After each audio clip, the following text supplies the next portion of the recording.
The first time I learned about Embrace Growth workshops was through my mom.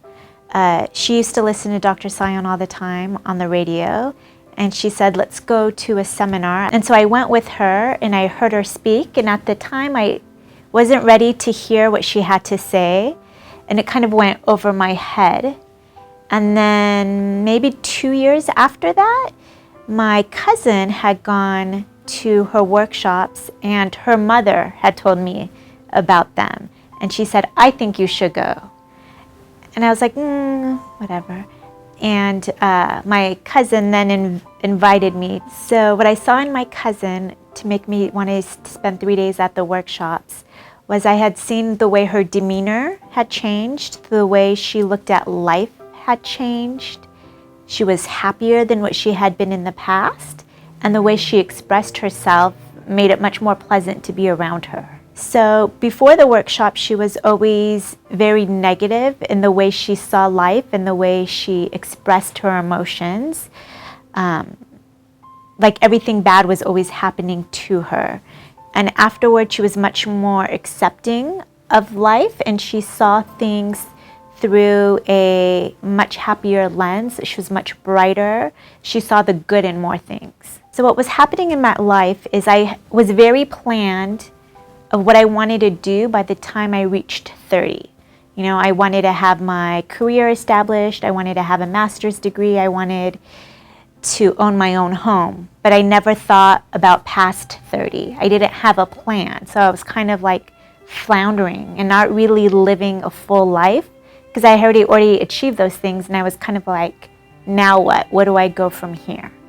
So I needed something to help see a purpose and like a way to move forward in my life. You know, I didn't find it in WOW. I found it in AWOW. I found it in the advanced course.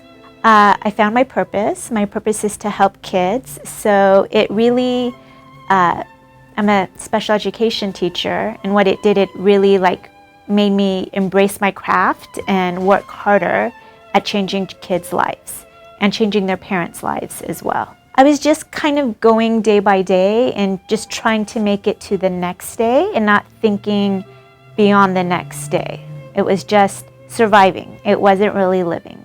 Yeah, now that I have an aim, I work harder at my goal, and I'm much closer to achieving it. And now I have further goals and a higher level that I want to achieve that I didn't even imagine before I took the workshops. Something that I had never seen prior to the workshops was I've never seen people dealing with so much emotion in one place. Emotion was always something I ran away from. It made me uncomfortable. I remember even like in my 20s and watching a romantic comedy with my parents in the room, and I would like hide because I didn't want to see that emotion. And emotion wasn't something my family really showed a lot. There wasn't a lot of hugging or kissing. And there wasn't a lot of like anger, right? So if anyone was sad or upset, they always went into their own rooms and didn't show that to the rest of the family. So I had a very hard time expressing that. And so something I learned that I've never seen anywhere else was how to express joy, anger, sadness, and then laugh about it afterwards and feel so light. And I never had that anywhere else.